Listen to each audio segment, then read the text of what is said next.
Córdoba Villalobos, exsecretario de Salud. Como siempre, un placer platicar con usted. Bienvenido. Gracias, Joely. Encantado de estar en tu programa. De tener 30 millones de mexicanos sin servicios de salud, pasamos a tener 50 millones. ¿Cómo evalúa el desempeño de las autoridades sanitarias? Bueno, la verdad es que fue un error el haber quitado el Seguro Popular, porque era un programa que funcionaba muy bien precisamente para los nadavientes, es decir, aquellos que no tenían ni IMSS ni ISSSTE, y a través del cual llegaban recursos a los estados para poder atenderlos. Y esto permitió llevar a la cobertura prácticamente a un 90% de las personas en nuestro país. Cuando se quita el Seguro Popular y se deja el INSABI, esto ya no tenía esa asignación por persona de estos recursos, y entonces pues el INSABI apoyaba a algunos estados sí, otros no, porque no todos se quisieron afiliar, y empezaron a haber muchas deficiencias para poder cubrir sobre todo los gastos catastróficos, que eso sigue siendo un problema muy grave, porque los 100,000 millones de pesos que había para tratar las enfermedades graves, y estamos hablando de cáncer en la mujer, cáncer en el hombre, cáncer en los niños, infarto en miocardio, etcétera, etcétera, pues realmente el fondo que tenía el INSABI cada vez invirtió menos, y muchos de esos recursos regresaron a la tesorería de la Federación y no pudieron ser aplicados en personas que los necesitaban.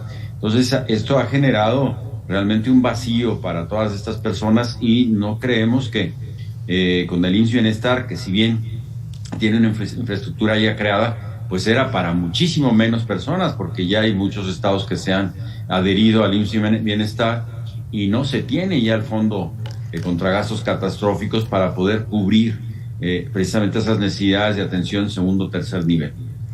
José Ángel, hablemos del desmantelamiento del sistema de salud, ya que empezaste por ahí, y la transición. ¿Cuánto tiempo podría llevar reorganizar los servicios?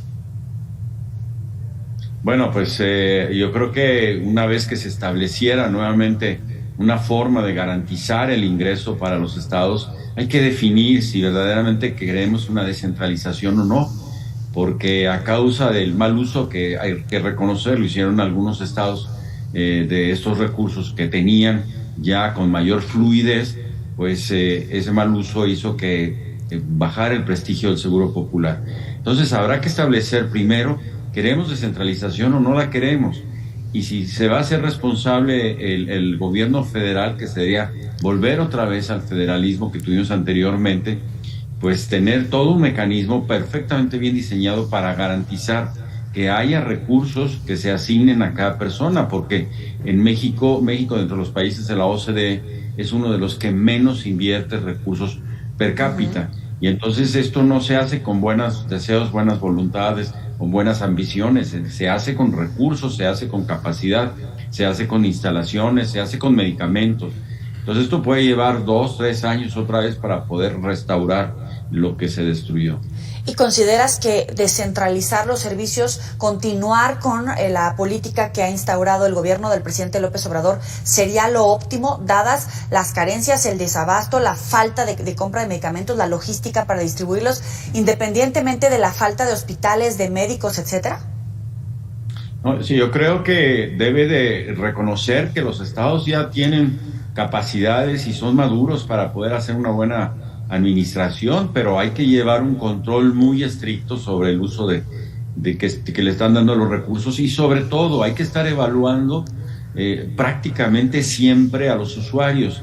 Finalmente ese recurso es para los ciudadanos, para que tengan buenos servicios de salud, y ellos deben de estar a través de encuestas señalando si están o no recibiéndolas, y si no lo están haciendo, pues entonces presionar y buscar y castigar a aquellos que desvíen los recursos para otras cosas. Y hay que otra vez reorganizarse para que estos problemas de abasto de medicamentos no existan, porque ya había un sistema muy bien establecido de compra consolidada de medicamentos en donde se lograban ahorros de 5,000 millones de pesos cada año. ¿Por qué? Porque las 3 instituciones estaban trabajando en conjunto, y cuando las demandas, las requisiciones se hacen a tiempo, cuando se tiene perfectamente calculado, puesto que hay históricos, cuántas piezas se necesitan de cada cosa, y particularmente las vacunas, que son muchas veces muy pocos proveedores los que existen. Entonces, si no se adelanta uno o 2 años, pues a la hora que las necesita no las tiene.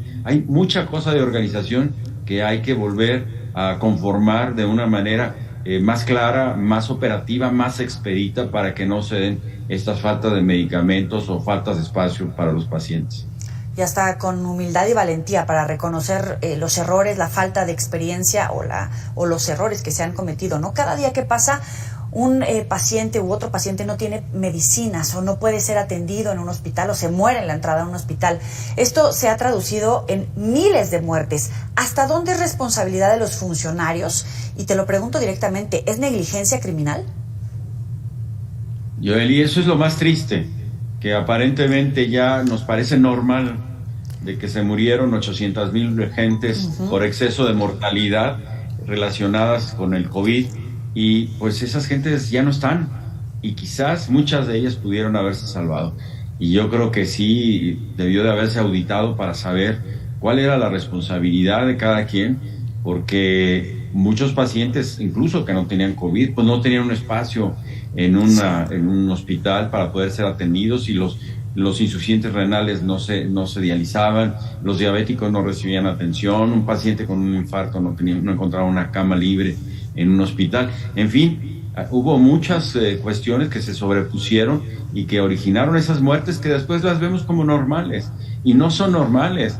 Si lo vemos eso en alguien de nuestra familia, nos daremos cuenta que no los podemos considerar como normales. Entonces, hay que hacer un análisis muy profundo y una organización mejor de todo el sistema.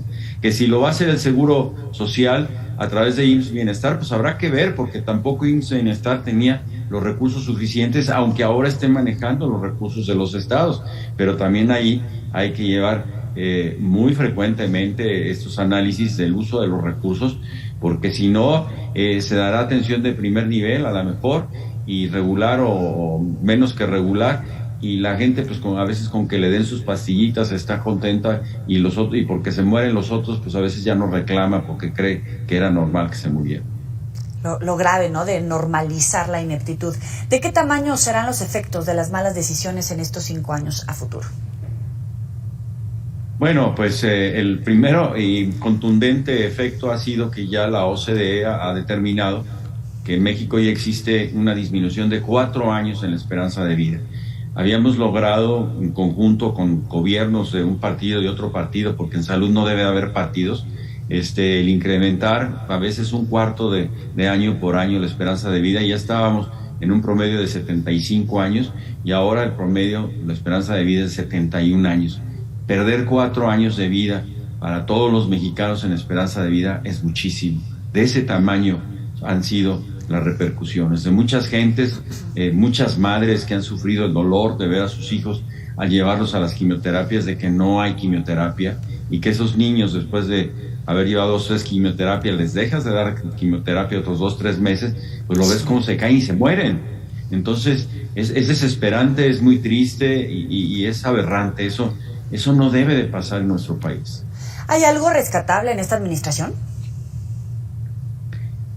Bueno, creo que pensando en positivo, y como médico, creo que mis compañeros que están en la toma de decisiones ahí, pues han hecho un esfuerzo, como lo hacemos todos los días cuando estamos en el campo de batalla. Pero sí ha habido, creo yo, una equivocación al quitar algo que funcionaba bien y no corregirlo. Mejor es corregir cuando hay muchas cosas valiosas para tratar de ir perfeccionando estos sistemas. Entonces, a veces porque no haya nada de lo de antes, es quitar todo, me parece un absurdo, y eso no nada más ha pasado en salud. Yo creo que debemos de ser generosos y reconocer lo que han hecho otros gobiernos, y nosotros tratarlo de mejorar. Es la única manera de que realmente tengamos un mejor. José Ángel Córdoba Villalobos, exsecretario de Salud, gracias por estos minutos para la auditoria de Mega Noticias. Muy buena noche. A tus órdenes, Joely. Buenas noches. 100 palabras de Raúl Frías Lucio. El próximo viernes el presidente